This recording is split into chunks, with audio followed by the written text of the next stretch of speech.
नमस्कार, मैं हूं राघव शर्मा और आप देख रहे हैं लोकमत राजस्थान का पॉडकास्ट स्पेशल। दोस्तों, जैसा कि आप जानते हैं कि हमारी इस पॉडकास्ट की जर्नी में नित्य नए गेस्ट हमारे साथ होते हैं। हम उनसे जानने की कोशिश करते हैं उनके जीवन के बारे में, उनकी दिनचर्या के बारे में और उनके साथ जो उनकी क्वालिटीज़ होती हैं उनके बारे में। आज हमारे साथ स्टूडियो में जो गेस्ट है वो भी बहुत अहम है, बहुत ही खास है। आज हम उनसे जानने की कोशिश करेंगे सनातन के बारे में, अध्यात्म की यात्रा के बारे में, कि किस तरह से जो श्रीमद् भागवत होती है वो इंसानी जीवन को कनेक्ट करती है, किस तरह से एक मैनेजमेंट हम श्रीमद् भागवत से सीख सकते हैं। मैं बहुत बहुत स्वागत करना चाहूँगा मारुति नंदन शास्त्री जी का। गुरु जी, बहुत बहुत स्वागत है आपका हमारे शो में। नमस्कार जी, राधे राधे। तो जैसा कि मैं महाराज के बारे में आपको बताना चाहूँगा, गुरु जी के बारे में, कि वृंदावन के रहने वाले हैं। वृंदावन में बहुत ही कम उम्र के अंदर जो है इन्होंने शिक्षा दीक्षा वहाँ पे ली। अध्यात्म को लेके श्रीमद् भागवत को प्रसारित करना, जनमानस के सामने उसे बोलना, उसे प्रस्तुत करना, उसके बारे में जो है शिक्षा दीक्षा ली। तो सबसे पहले मैं उसी बारे में आना चाहूँगा। सबसे पहला प्रश्न जो आपसे है वो इसी बारे में है कि बहुत कम उम्र के अंदर ही जहाँ पे लोग एक डिसाइडिंग फैक्टर लेके आते हैं कि जीवन के अंदर क्या करना है, तो आपने अध्यात्म को चुना। आपने जो सनातन धर्म है उसके प्रचार प्रसार के लिए जो चीज़ें की जाती है उसके बारे में चुना। क्या कहना चाहिए? बहुत अच्छी बात। मैं दर्शकों को आपके माध्यम से, आपने बड़ा अच्छा प्रश्न किया, क्योंकि प्रश्न ही है जो समाधान को देता है, जिज्ञासा ही समाधान की ओर ले जाती है। तो धर्म से लेकर, अध्यात्म से लेकर, शास्त्र से लेकर हम अपने जीवन को शुरुआत करें, प्रारंभ करें, तो हमारा जीवन बड़ा ही मंगलमय बन जाता है। श्रीमद् भागवत धर्म की ओर इंगित करती है और श्रीमद् भागवत की एक विशेषता ये है कि वह परम धर्म का निरूपण करती है। परम धर्म अलग अलग व्यक्ति का अलग अलग होता है, पर परम धर्म सबका एक ही होता है। तो श्रीमद् भागवत उस परम धर्म का निरूपण करते हैं जिससे सबका हित हो, सबका कल्याण हो, सबका मंगल हो। श्रीमद् भागवत महर्षि वेदव्यास जी की अंतिम और उत्तम कृति है। उन्होंने अपने दिव्य ज्ञान को, विशिष्ट ज्ञान को भर दिया और वह ज्ञान केवल उनके लिए ही नहीं, समस्त जनमानस के लिए कल्याणकारी सिद्ध हुआ। और श्री वेदव्यास जी परोपकार की भावना से इस लोक में अवतरित हुए थे। परमात्मा के ही अवतार हैं श्री कृष्ण द्वैपायन महर्षि वेदव्यास जी। लेकिन उन्होंने श्रीमद् भागवत के पहले 17 पुराण और महाभारत जैसे महाकाव्य की रचना की, फिर भी उन्हें संतोष नहीं हुआ, अशांति, उद्विग्न बैठे हुए थे। तब श्री नारद जी की प्रेरणा से उन्होंने श्रीमद् भागवत की रचना की और श्रीमद् भागवत की रचना होते ही उन्हें संतोष प्राप्त हुआ।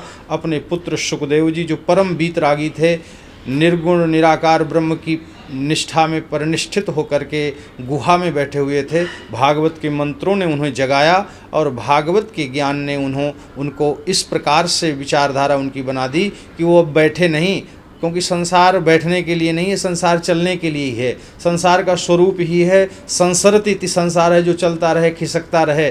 तो श्री शुकाचार्य जी ने भागवत जी को प्राप्त करने के बाद फिर उन्होंने बैठना उचित नहीं समझा और चलते ही रहे।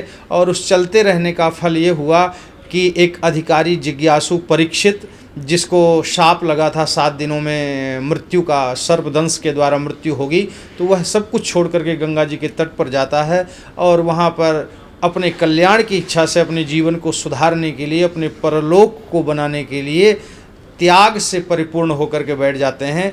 तब वही वीतरागी महात्मा श्री शुकाचार्य जी पहुंच जाते हैं और परीक्षित को भागवत का ज्ञान दे करके, उनको दिव्य ज्ञान दे करके उनके समस्त संशयों की निवृत्ति करते हैं, सारी शंकाओं का समाधान करते हैं। कोई शंका नहीं रह जाती, कोई दुख नहीं रह जाता, आनंद ही आनंद। तो वह आनंद भागवत की कृपा से प्राप्त होता है। तो भागवत का ज्ञान सबके लिए जीवनोपयोगी है, सबके लिए परम कल्याणकारी है। भागवत के ज्ञान को सुनना चाहिए। तो आपने, जब आपका बचपन था, तो आपने कैसे चुना इस चीज़ को कि मुझे तो भागवताचार्य बनना है, मुझे कथावाचक बनना है?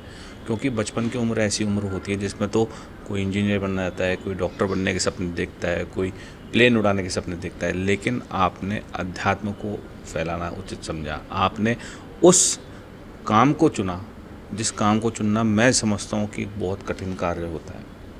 बहुत अच्छी बात है जी कि आपने ऐसा क्या किया, आप ऐसे कैसे इस मार्ग पर बढ़े। देखिए, बिल्कुल कोई भी व्यक्ति जहाँ पर होता है वहीं से भविष्य की चिंता करता है, चिंतन करता है, विचार करता है, सपने देखता है, सोचता है। तो सोचने भर से ही काम नहीं चलता, सोच करके फिर उसके प्रति सन्निष्ठ प्रयास किया जाए, उस पर प्रयत्न किया जाए, उद्योग किया जाए। हम जिधर जाना चाहते हैं, जहाँ पहुँचना चाहते हैं, जो पाना चाहते हैं, जो अर्जित करना चाहते हैं, उसके लिए हमें प्रयासरत होना पड़ेगा। तो ये अध्यात्म का मार्ग, हमारी इच्छा थी कि हम भागवत कथा कहें, वृंदावन में वास करें, तीर्थों का सेवन करें, लोगों को सच्चा रास्ता दिखाएं। सच्चा रास्ता तभी दिखा सकते हैं जब हमें सच्चे मार्ग का खुद बोध हो। तो हमने इन ग्रंथों का अध्ययन किया, गुरुजनों की सेवा की, और उसका परिणाम ये कि वो आज ऐसी स्थिति में ला कर के हमें खड़ा किया है कि जहाँ हजारों लाखों लोग हमारे वचनों को सुनना चाहते हैं और हमारे द्वारा कहे गए शब्दों को सुन करके आत्मसात करते हैं, उससे अपने जीवन को सुधारते हैं, जीवन को चलाते हैं। तो जो भी मार्ग मिला है, जहाँ हम पहुँचे हैं, इसमें हमारा तो केवल पुरुषार्थ है, प्रयत्न है। तो वही बात है कि हमारा तो केवल पुरुषार्थ में, प्रयत्न में, कर्म में ही हमारी निष्ठा होनी चाहिए, लगाव होना चाहिए। अधिकार हमारा कर्म में ही है, फल ईश्वर के हाथ में है। तो बड़ी निष्ठा और लगन के साथ जब हम उनके साथ जुड़ेंगे और अपने कर्म में प्रवृत्त होंगे तो हमें मार्ग निश्चित रूप से मिल जाता है। तो ये जो मार्ग मिला, जो हम ऊंचाई पर पहुँचे, ये सब केवल ठाकुर जी की कृपा है। वृंदावन बिहारी, बांके बिहारी ने अपनी कृपा से हाथ पकड़ करके उन्होंने इस मार्ग में हमें लगाया। तो उन्हीं का आश्रय सबको लेना चाहिए। निश्चित तौर पे देखिए, जो बातें गुरुजी ने कही, महाराज जी ने कही, इसके अंदर काफ़ी हद तक सच्चाई है। जो उन्होंने कहा कि ठाकुर जी ने मार्ग प्रशस्त कराया। हम सनातनी हैं, हम सनातन धर्म को मानने वाले हैं, हम हिंदुस्तान में रहते हैं, हम भारत देश के अंदर रहते हैं। तो यहाँ पे हर चीज़ के अंदर एक ताकत है, हर चीज़ के अंदर एक ऊर्जा है। हम बात करें हमारे धार्मिक ग्रंथों की, हमारे धार्मिक ग्रंथों के अंदर साहब बहुत ऊर्जा है। ये मानो या ना मानो, लेकिन ये सत्य है, और इस सत्यता को सभी लोग आजकल एडमिट भी करने लगे हैं। चाहे हम युवा वर्ग की बात करें, चाहे हम दूसरे वर्गों की बात करें, सभी वर्ग के लोग जो है इस सत्यता को मानने लगे कि ईश्वर है, ईश्वर ही हमें जो है मार्ग दिखाते हैं। चाहे वो किसी भी रूप में आए, हमारे गुरुजन के रूप में आए, हमारे अभिभावकों के रूप में आए, तो वो एक सशक्त मार्ग जो होता है उसे हमें दिखाते हैं। अच्छा, इसी के साथ हम बात करेंगे, जो भागवत कथा आप सुनाते हैं, आप जो प्रस्तुत करते हैं भागवत कथा, अब दुनिया भी इस बात का लोहा मानने लगी है कि भागवत कथा के भावार्थ में, उसके सार में, उनकी चीज़ों के अंदर हर चीज़ का अर्थ छुपा है। चाहे मैनेजमेंट की बात की जाए तो मैनेजमेंट का भी फंडा, मैनेजमेंट का भी अर्थ भागवत के श्लोकों के अंदर छुपा है। चाहे ऑफिस मैनेजमेंट की बात की जाए, चाहे घर के मैनेजमेंट की बात की जाए, या फिर और किसी चीज़ों की बात की जाए, आप कितना मानते हैं, किस तरह इस बात को सत्यता का प्रमाण दे सकते हैं? भागवत की कथा के माध्यम से श्री राघव जी किसी न किसी व्यक्ति का, व्यक्तित्व का वर्णन हमें सुनने को मिलता है। तो व्यक्ति के गुणों और आचरणों के आधार पर उसे क्या मिला, किसी ने क्या अर्जित किया, जिसकी जैसी वृत्ति है, कोई सतोगुणी वृत्ति का व्यक्ति है, कोई रजोगुणी वृत्ति का व्यक्ति है, कोई तमोगुणी का, तो जिस गुण की जिसमें अधिकता होगी उसके अनुसार ही वह, जब कोई सात्विकी वृत्ति से बैठता है तो उसमें साधना का, उपासना का, ज्ञान अर्जित करने का भाव उत्पन्न होता है। जब उसके हृदय में रजोगुण की वृत्ति पनपती है तो वह कर्म करने की ओर प्रवृत्त होता है, विकसित होने का मन बनाता है, यहाँ चला जाऊँ, वहाँ चला जाऊँ, ये कर लूँ, वो कर लूँ, इस प्रकार से क्रिया में वो प्रवृत्त हो जाता है। और जब उसी में तमोगुण की वृत्ति हावी हो जाती है तो वह आलस्य, प्रमाद, निद्रा, तंद्रा आदि दोषों से भर जाता है। तो सब गुणों का प्रभाव है, ये गुणों का ही वर्णन है। हमारे धर्म ग्रंथों में, श्रीमद् भागवत की कथा में महापुरुषों ने यही उपदेश किया है कि ये जीवन बड़ा अमूल्य है, अपने समय को सार्थक बनाओ, सचेत हो जाओ, सजग हो जाओ, प्रमाद और आलस्य से दूर होकर के अपने लक्ष्य के प्रति एकाग्र हो जाओ। इस प्रकार की निष्ठा की बात कही गई है।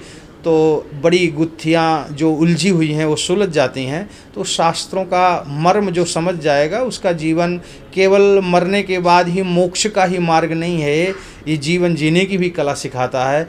पग पग पर कैसे हमें चलना है, कैसे बात करना है, कैसे व्यवहार करना है, किसके सामने कैसे रहना है, ये सब बातें हमें धर्म ग्रंथों से, शास्त्रों से सुनने को मिलती हैं। निश्चित तौर पे बहुत अच्छी बात जो है गुरुजी ने कही, जो मतलब आम इंसान को कनेक्ट भी करनी चाहिए, और काफ़ी लोग जो है कनेक्ट भी करते हैं। मैं तो मेरी पर्सनल बात करूँ तो मैं तो बहुत ज़्यादा कनेक्ट करता हूँ।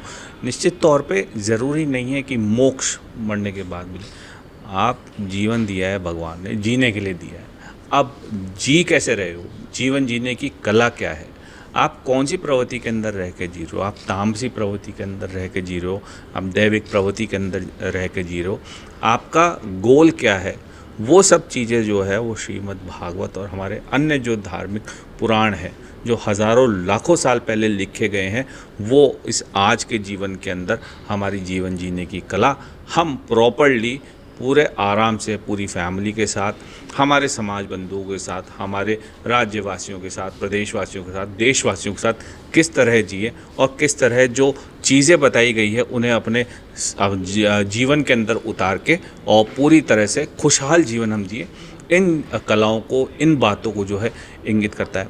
गुरुजी, ये भी जानना चाहूँगा कि आज के ज़माने में आप जैसे कथा सुनाते हैं और चीज़ें हैं, पहले का समय भी आपने देखा है और जो 21st सेंचुरी की तरफ हम जा रहे हैं, तो आपको क्या लगता है कि लोगों का कितना मोह बढ़ा है या घटा है इन सब चीज़ों को लेके, कथा श्रवण को लेके, इत्यादि सब चीज़ों को लेके? लोगों में जनजागृति आई है, क्योंकि बहुत आजकल सोशल मीडिया के माध्यम से जो बात हम कुछ लोगों के बीच में ही किया करते थे, उपस्थित लोग ही उसका लाभ ले पाया करते थे। आज के समय में उपस्थिति चाहे कम हो, लेकिन इस उपकरण के माध्यम से, इंटरनेट के माध्यम से, सोशल मीडिया के कई प्लेटफार्मों के माध्यम से जन जन तक यह बात देश विदेशों में पहुंच जाती है और सबके विचार, जो विचारक है वो अपने विचार व्यक्त करता है। आप जैसे जिज्ञासु ऐसी समायोजना बिठाने वाले कि भाई अच्छी बात, सच्ची बात, धर्म की बात, अध्यात्म की बात, हितकारी बात सब तक पहुँचे, तो इस माध्यम से लोगों को अपना लक्ष्य प्राप्त हो रहा है, जागरूकता आ रही है, लोगों में बड़ी निष्ठा बढ़ रही है, धर्म कर्म में लोगों की प्रवृत्ति बन रही है। जबकि समय का बहुत अभाव है, जीवन एक छोटा सा लगने लग गया है, तो इस छोटे से जीवन में लोग बहुत कुछ समझ रहे हैं और जिसकी बात समझ में आ जाए, जो सच्ची शिक्षा प्राप्त कर ले। बात यह है कि हमारा जीवन सुखी धन से, संपत्ति से, पद से नहीं होता, ज्ञान से ही हमारा जीवन सुखमय बनता है। जिसके जीवन में अच्छी शिक्षा है, अच्छी समझ है, अच्छा ज्ञान है, वो आगे बढ़ता ही है। तो इस सत्संग के माध्यम से, कथाओं के माध्यम से हमें बहुत कुछ सीखने को मिलता है। तो निश्चित तौर पे काफ़ी चीज़ें हैं, धर्म के प्रति जो है रुझान सभी लोगों का बढ़ने लगा है। ख़ास तौर से हम बात करें युवा वर्ग की, तो युवा वर्ग भी जो है चीज़ों को समझने लगा है। धर्म की देखिए बहुत ज़रूरत होती है। जैसे मैंने काफ़ी जगह पढ़ा है कि किसी से उसका धर्म मत छीनो। धर्म बहुत ज़रूरी चीज़ है। धर्म आपको सिखाता है जो पैरेलल लाइंस होती है, जो आपकी सीमा होती है, उन सीमा तक किस तरह कार्य करना चाहिए, किस तरह शिष्टाचार, किस तरह आचरण करना चाहिए, किस तरह बड़ों का सम्मान करना चाहिए। ये सब चीज़ें जो है धर्म से ही आती है। और धर्म हमारा तभी मजबूत होता है जब हम धार्मिक जो चीज़ें होती है, धार्मिक पुस्तकें होती है, उनको हम पढ़ते हैं, उनका श्रवण करते हैं, उनको सुनते हैं। गुरुजी, ये चीज़ भी जानना चाहूँगा, जैसे जैसे ज़माना बढ़ रहा है, तेज़ी से ग्लोबलाइजेशन की तरफ बढ़ रहा है, तो अब जो भागवत कथाएं होती हैं, जो आयोजन होते हैं, इनके स्तर भी काफ़ी बढ़ गए हैं, बड़े हो गए हैं, जो अच्छी बात है। जो हिंदू धर्म को, सनातन धर्म को ये चीज़ें आगे पहुंचा रही है। और क्या इनिशिएटिव किस तरह से लेने चाहिए, किस तरह से और भी रचनात्मक कार्य इसके अंदर और प्लस करने चाहिए? आप क्या मानते हैं कि आगे और प्रचार प्रसार बढ़े सनातन का? बहुत अच्छी बात है। धर्म के मर्म को समझना चाहिए। व्यक्ति धर्म को समझ जाए, अपने लक्ष्य को समझ जाए कि हमें क्या करना चाहिए, तो उस तरीके से जब हमारा जीवन शुरुआत होता है, तो धर्म से जुड़ जाने से कि स्त्री का धर्म क्या है, विद्यार्थी का धर्म क्या है, वृद्ध का धर्म क्या है, सबके अपने अपने धर्म है। अवस्था के अनुसार वो बात करेगा तो उचित लगता है। जैसे कहते हैं तप करना चाहिए, साधना करनी चाहिए, तो अब ये धर्म का ही सिद्धांत हमें बताता है, ये धर्म शास्त्र ही हमें बताते हैं कि बालक के लिए तप क्या है, एक गृहस्थी संसारी व्यक्ति के लिए तप क्या है। कहा गया कि बिना तप के कोई अपने तेज का विस्तार नहीं कर सकता। वही चमकता है, वही प्रकाशित होता है, वही दिखता है जिसने तप किया होता है। बिल्कुल। सूर्य सारा दिन तपते रहते हैं, उसका परिणाम यह है कि वो चमक रहे हैं, संसार को प्रकाशित कर रहे हैं, सबको तेजस्विता प्रदान कर रहे हैं, वनस्पतियों को शक्ति दे रहे हैं, क्योंकि वो तप कर रहे हैं। चंद्र की भी अपनी तपस्या है, ब्रह्मा की भी अपनी तपस्या है, ऋषि मुनि भी गुहाओं में तपस्या करते हैं। तो सब तप करते हैं, अपने अपने तप का सबका क्रम है। पर अब बात आई कि बालक क्या तप करे, तो बोले छात्राणाम अध्ययनम तपः, विद्यार्थियों की तपस्या यही है कि वह अध्ययन करे, स्वाध्याय करे, खूब पढ़े। गृहस्थी व्यक्ति संसार में कई प्रकार की अनुकूलता प्रतिकूलता प्राप्त होती रहती है, मन उद्विग्न होता रहता है, कभी शांति का अनुभव करता है, कभी अशांति में, कभी चित्त उद्विग्न होता है, कोई ना कोई झंझटें बनी रहती हैं। तो इसमें इन विपरीत परिस्थितियों में अपनी शांति को जो बनाए रखे, प्रकृति ही द्वंद्व सहनम तपः, जो प्रकृति के द्वंद्वों को सहता रहे और इसमें अपने को संतुलित बना करके जीवन में चलता रहे, ये तप है। तो ये शास्त्र ही हमें तपना, जपना, भजना, चलना, सब कुछ, हर चीज़ हमें शास्त्रों के द्वारा पता चलती है कि हमें कैसे करना चाहिए, कैसे खाना चाहिए, कैसे देखना चाहिए, कैसे जीवन जीना चाहिए। बिल्कुल। इसमें एक चीज़ मतलब मुझे कई बार एक सवाल उठता है मेरे जीवन के अंदर, मेरे अंदर कई बार मतलब सोचा था कि कहीं ना कहीं मेरे से कोई मिले तो मैं ज़रूर पूछूंगा। अब आजकल कुछ जगह मैं देख रहा हूँ भागवत कथा भी हो रही है और फिल्मी गानों की धुनों पे डांस कराया जाता है, वो बनाए जाते हैं। इसको कितना उचित मानते हैं आप, क्या लगता है आपको? कथाओं के माध्यम से लोग मनोरंजन का साधन बना देते हैं, जबकि भागवत कथा, आध्यात्मिक प्रवचन, संतों का सानिध्य, यह मनोरंजन का साधन नहीं है, ये मनोमंजन का साधन है, मनोन्मंथन का साधन है। ये मन के लिए, मन की खुराक है ये। तो मन हमारा इन मनोरंजनों के साधनों से, विषयों से कभी तृप्त नहीं हुआ, क्योंकि यह सदा सदा से मनोरंजन करता आया है। इसको शांति का अनुभव, आनंद का अनुभव तो जब तब होगा जब हम अध्यात्म के, धर्म के मर्म को समझ करके किसी संत की वाणी, किसी ऋषि की वाणी, देव वाणी, इनको हम विधि विधान से श्रवण करें और उस ग्रंथ के मर्म को, उसकी गरिमा को समझते हुए उसका सेवन करें तो लाभ होगा। आज समस्या ये हो रही है कि आयोजन करने वाला आयोजक वह अपनी प्रसिद्धि के लिए, अपने नाम के लिए, अपने दिखावे के लिए भागवत के नाम पर धन खर्च कर रहा है, और कथावाचक भी कथा से अर्थ ही अर्जित करना चाहते हैं, तो वो कथा के अर्थ से वो दूर हैं। तो जो कथा का अर्थ है, भागवत का जो मर्म है, उसको समझने से हमारा भला होगा, क्योंकि ये अर्थ तो अनर्थ कर देगा, इससे समस्याओं का समाधान नहीं होने वाला। तो आयोजन करने वाला भी शास्त्र की मर्यादा को समझ करके, उसकी गरिमा को समझ करके, उसी को ही व्यासपीठ पर बिठाए जिसकी श्रद्धा से पूजा कर सके, क्योंकि ये ग्रंथ कृपा से ही इसका ज्ञान प्राप्त होता है। कहा गया कि जिसको व्यासपीठ पर बिठा रहे हैं हम, उसके प्रति ऐसा भाव रखें कि सुख रूप प्रबोधज्ञ सर्वशास्त्र विशारद एतत् कथा प्रकाशेन मदज्ञानम विनाशय। आप साक्षात सुखदेव स्वरूप हैं, मेरे अज्ञान तिमिर को आप नष्ट करिए, मैं आपके चरणों का अनुरागी हूँ।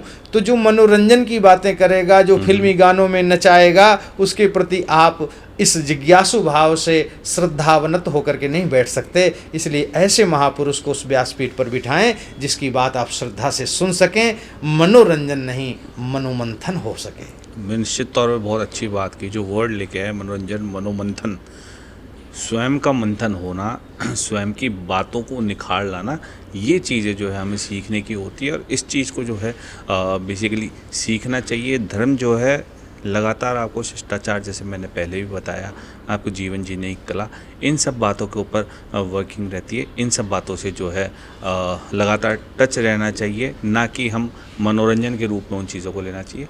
इसी में एक सवाल गुरुजी ये भी कई बार मन के अंदर उठता है, जैसे 7 दिवसीय कथा महोत्सव होता है, भागवत कथा का जो होता है 7 दिन करते हैं। अब आजकल हर चीज़ को शॉर्ट कर दिया गया, 1 दिन के अंदर भी कथा हो गई और भी हो गई। मैं आपके माध्यम से दर्शकों को जो सिस्टम होता है, प्रोसेस, कि पहले दिन कौन सी कथा होती है, दूसरे दिन कौन सी कथा होती है, तीसरे दिन कौन सा जो भाग सुनाया जाता है, उसके बारे में जानना चाहूँगा। उसके बारे में प्लीज़ आप थोड़ा बताएं। बहुत अच्छी बात पूछी आपने। श्रीमद् भागवत की चर्चा और भागवत 7 दिनों में ही होनी चाहिए या एक दिन में भी होनी चाहिए। शुक्राचार्य जी के रूप में भी हम वहाँ पे बैठाते हैं, चीज़ें रखते हाँ, हैं, किस तरह का प्रोसेस है? कई प्रकार से। तो श्रीमद् भागवत क्या है कि श्रीमद् भागवत के प्रधान वक्ता हैं श्री शुकाचार्य जी और प्रधान श्रोता हैं परीक्षित। परीक्षित को 7 दिन का ही समय मिला था और 7 ही वार हैं। इन 7 वारों में परीक्षित के कल्याण का मानो ठेका ले लिया हो श्री शुकाचार्य जी ने और आश्वस्त किया कि निश्चिंत रहो, ये 7 दिन पर्याप्त हैं। और ये 7 दिन की परंपरा जो है ये पहले से भी चली आई है। सप्ताहेन श्रुतम चैतत सर्वथा मुक्तिदायकम, ऐसा श्रीमद् भागवत के महात्म्य में लिखा हुआ है कि सप्ताह के रूप में श्रीमद् भागवत श्रवण करने से मुक्ति प्राप्त होती है। और ये मुक्ति प्रदान करने वाली भागवत को सप्ताह रूप में किसने सुना, कब सुना? तो इस पर कहा कि नारदाय पुरा प्रोक्तम सनकाद्यै पुरा प्रोक्तम नारदाय दया परई। श्री नारद जी पर दया करके सनत कुमारों ने सप्ताह के रूप में भागवत सुनाई थी। तो इस सप्ताह की विधा चली आई है और इसी क्रम में एक कथा महात्म्य में ही आती है कि धुंधुकारी प्रेत बन गया था। तो धुंधुकारी अधोगति को प्राप्त होकर के दर दर भटक रहा था। श्री गोकर्ण जी के सामने जब ये समस्या आई कि धुंधुकारी प्रेत बन गया है तो धुंधुकारी के लिए उन्होंने भागवत सुनाना उचित समझा, क्योंकि भगवान सूर्य ने कहा था कि इस प्रेत को अगर आप प्रेतत्व से मुक्त करना चाहते हो तो सप्ताह के रूप में श्रीमद् भागवत का श्रवण कराओ।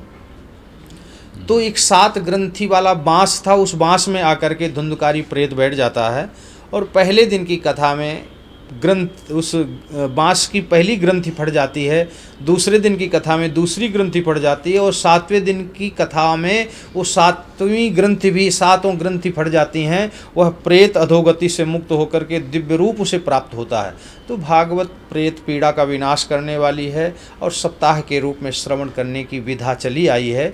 तो जो अपने पितरों के निमित्त, क्योंकि किसी को प्रेत बाधा हो, किसी के घर में पूर्वजों का कोई अभिशाप लगा हो और कोई पितृदोष से पीड़ित हो रहे हों, परिवार में अशांति हो, संतति की वृद्धि न हो रही है, बच्चे उन्नति न कर रहे हो, तो यह एक प्रकार से पितृजनों का कोई ऋण है जिसके कारण ये योग बन जाता है पितृदोष। तो इसकी निवृत्ति के लिए भी भागवत का अनुष्ठान होता है। तो श्रीमद् भागवत का 18,000 श्लोकों वाली जो संहिता है इसका मूल पाठ करवाया जाए तो इस बाधा से हमें मुक्ति मिलती है।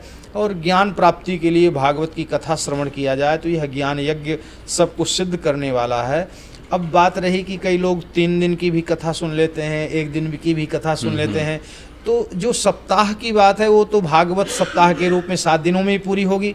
लेकिन अगर कोई ज्ञान प्राप्ति की भावना से, कुछ समझने की भावना से भागवत सुनना चाहे तो भागवत का एक श्लोक भी कल्याणकारी है। कहीं भी उसकी चर्चा की जाती है, कहा गया यद ग्रहे तीर्थ रूपम ही वसताम पापनाशनम श्रीमद् भागवतस्यापि नित्यम भवति यद ग्रहे। जहाँ पर भागवत की चर्चा हो जाए और नित्य चर्चा हो जाए तो बहुत अच्छी बात है। नहीं, कभी कभी भी अगर एक श्लोक आधे श्लोक पर भी जहाँ चर्चा हो जाए वह स्थान तीर्थ रूप हो जाता है, देवालय बन जाता है। तो भागवत की चर्चा की जाए, बढ़िया है ना कि और कोई इधर उधर की व्यर्थ की बातों से हट करके भगवत चर्चा की जाए, शास्त्र की चर्चा की जाए, क्योंकि वही घड़ी, वही समय शुभ और सार्थक है जिस समय हम भागवत चर्चा करते हैं। ये निश्चित तौर पे देखिए कितनी एनर्जी, कितनी शक्ति है हमारे शास्त्रों के अंदर। शास्त्रार्थ किया जाए, शास्त्रों की बात की जाए, नाम मात्र श्लोक की बात की जाए, सिर्फ चर्चा कर ली जाए तो वो समय, वो स्थान, वो सब कुछ एक तीर्थमय हो जाता है। जब गुरुजी ने बहुत ही सुंदर बात की और मेरा भी एक जो है ज्ञान आज डेवलप हुआ है इसके अंदर, इस चीज़ को लेके कि मात्र सिर्फ चर्चा करने से ही जो है एक लाभ मिल जाता है। एक तरह से हम ये समझ लेते हैं कि हमने श्रवण कर ली पूरी कथा। बहरहाल काफ़ी बातें हैं लेकिन समय की भी पाबंदी है। गुरुजी जाते जाते आप किस तरह से एक मैसेज युवाओं को देना चाहेंगे, देशवासियों को देना चाहेंगे? सभी दर्शकों को सादर जय श्री कृष्ण। मैं मारुति नंदन शास्त्री श्रीमद् भागवत, राम कथा, शिव पुराण, गीता पर प्रवचन बचपन से ही करता आया हूँ और बहुत कुछ सुन करके, समझ करके, जान करके यह निर्णय प्राप्त किया है कि हमारा जीवन भगवान से जुड़े, धर्म से जुड़े, हमें अपने धर्म का बोध हो जाए। हम पुत्र हैं तो पिता माता के प्रति हमारा कर्तव्य क्या है इसे हमें बोध होना चाहिए। बहन के लिए हमारा क्या भाव होना चाहिए, पत्नी के लिए हम क्या करना चाहिए, हमें ऐसा व्यवहार हो कि पत्नी कहे कि मेरा पति बहुत अच्छा, बच्चे कहें मेरा बाप बहुत अच्छा, माता पिता कहें मेरी संतति बहुत अच्छी, मित्र कहें मेरा मित्र बहुत अच्छा। क्योंकि ये संसार है, अभिनय करने के लिए आए हैं इस रंगमंच में, तो ऐसा अभिनय करके जाएं, ऐसा कुछ करके जाएं कि लोग हमें याद करें। केवल जीवन जी लेना बहुत बड़ी बात नहीं, पर जीवन हम कैसे जी रहे हैं तो बड़े सजग और सावधान होकर के जीवन जिएं, भगवान से जुड़े रहें, बड़ों का आदर करते रहें, सबके साथ अच्छा व्यवहार रखें, मीठी वाणी बोलें और सबका सम्मान करें, सबको महत्व दें। नहीं, बहुत अच्छी बात। देखिए, जीवन जीने की कला, जीवन जीने के गुर, जीवन किस तरह जीना है, हमारे अभिभावकों का, हमारे माता पिता का सम्मान, जो हमारे बच्चे हैं उनका सम्मान, हमारी जो पत्नी है उनका सम्मान, हमारे जो भाई बहन हैं उनका सम्मान, यही सब चीज़ें जो है हिंदू को, एक सनातनी को सभी से अलग बनाती है और एक गुण प्रदान करती है। बहरहाल आप सब लोग हमारे साथ बने रहे। गुरुजी आप यहाँ पधारे, आपका बहुत बहुत धन्यवाद। हम फिर चर्चा में लेके आएंगे एक शख्सियत को। आप देखते रहिए लोकमत राजस्थान।